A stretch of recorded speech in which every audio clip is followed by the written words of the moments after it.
Good morning everyone. I am Ekta Rao from Himalayan School of Management Studies, Swami Ram Himalayan University, Jolly Grant, Dehradun.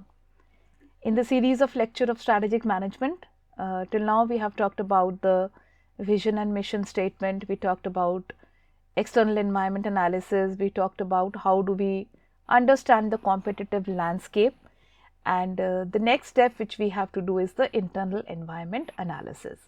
So, in this lecture we will be talking about the analysis of the internal environment.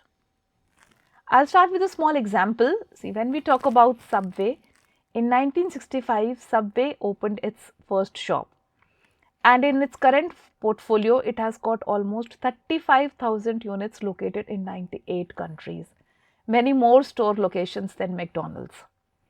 How did Subway achieve this success? Subway's focus was on eat fresh, high quality foods, continuous training, customer service, non-traditional store locations. All these things illustrate Subway's core competencies and the foundation for competitive advantage, which we are going to study further.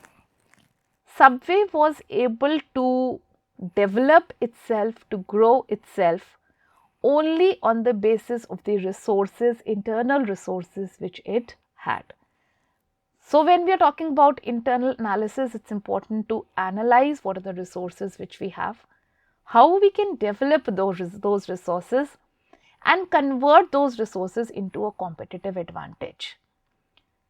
Competition in the business world is very high. In this competitive world, we have to stand apart. And how do we have to stand apart? Through our resources. So, when we are talking about the strategic management model, we do the external and internal analysis. From the external analysis, we are identifying the opportunities and threats.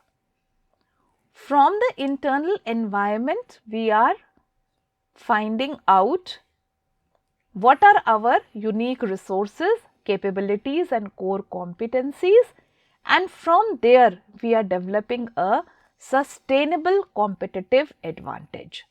So, in this lecture we will try to see the journey from a resource to a sustainable competitive advantage.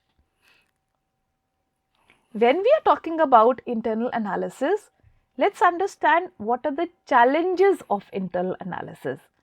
So, one of the challenges, how do we manage current core competencies while simultaneously developing the new ones. So, focus is on managing the current competency and also on developing a new one, because rate of change today is very fast. How do we assemble the bundle of resources, capabilities and core competencies to create value for customers? So, in strategic management, our basic focus is to create value for the customer. So, how do we do that? How do we create that value for the customer? And how do we learn to change rapidly? Change is one thing which is the in thing today. Change is something which is, it is coming at an accelerated pace. So, how do we manage that? These are the different challenges of the internal analysis which we are taking up. So, what are the conditions which are affecting the managerial decisions about resources, capabilities and core competencies? First is uncertainty. Uncertainty about what? About the general environment, about the industry environment, about the competitors' actions, about the customers' preferences. These are the kind of uncertainties which are there. Complexity regarding the interrelated causes which are shaping a firm's environment and perceptions of the environment. So, there is a lot of interrelationship between the different factors. A small change here and there is going to affect all the factors. Intra-organizational conflicts among people making managerial decisions and those which are being affected by them. So, this is like the kind of conflicts which we have between different teams, between people at different positions, between people in different locations. So, these are the three things, conditions, that is uncertainty, complexity and intra-organizational conflict, which is affecting the way in which managerial decisions are being taken. So, as I was telling you people that we will see the journey from a resource to strategic competitiveness. So, here in this journey we see that the resource is getting converted into a capability, from there to a core competency, then we are judging the core competency, and then we are moving to competitive advantage and strategic competitiveness. Now, we will understand each and every component of this diagram one by one to know how to develop a resource into a strategic competitiveness. So, let us start our journey. When we are talking about a resource, what are resources? They are the source of the firm's capability. They are broad in scope. They cover a spectrum of individual, social and organizational phenomena, and alone they are not leading to a competitive advantage. They have to be combined with certain things to be able to become a competitive advantage. When we are talking about resources, we talk about two types of resources, tangible and intangible. Tangible, which can be seen, touched and quantified, very simple. Intangible, which can be only felt, which cannot be seen and touched and quantified.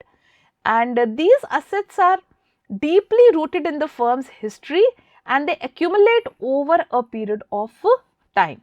I'll give you a few examples which will make the whole thing more clear. So, when we talk about tangible resources, it's the financial resources, that is the capacity to borrow and generate the internal funds. It's the organizational resources, that is the formal reporting structures, what is the kind of organization structure, what is the kind of hierarchy which we have. The physical resources, that is the location of the firm, the plant, equipment, distribution facilities, product inventory, and then the technological resources, that is what kind of patents and trademarks, copyrights and trade secrets which we have. So, all these taken together are the tangible resources of any firm. Intangible resources are the human resources, that is their knowledge, their trust, their skills, their collaborative abilities. Innovation resources, that is scientific capabilities, the capacity to innovate. The reputational resources like brand name. So, brand name is something which we cannot quantify, and brand name is something which the firm has developed over a period of time. Like Amul is Amul, how Amul has become Amul, we cannot give any quantifications. Over a period of time, Amul has developed such a good name for itself that whatever we want to sell by the name of Amul, it is going to sell in the market. And people are going to perceive that yes, it is of good quality. So, when we are talking about reputational resources, this is how they work.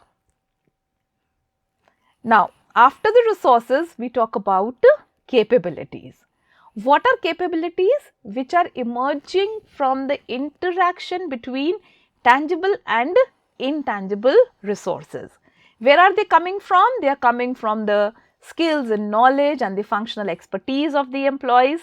And these are some activities which the company is performing exceptionally well as compared to the rivals. These are the activities through which the firm adds unique value to its goods and services over an extended period of time. So, capabilities are developed in specific functional areas like distribution, like human resources, like management information systems, marketing, management, manufacturing, research and development.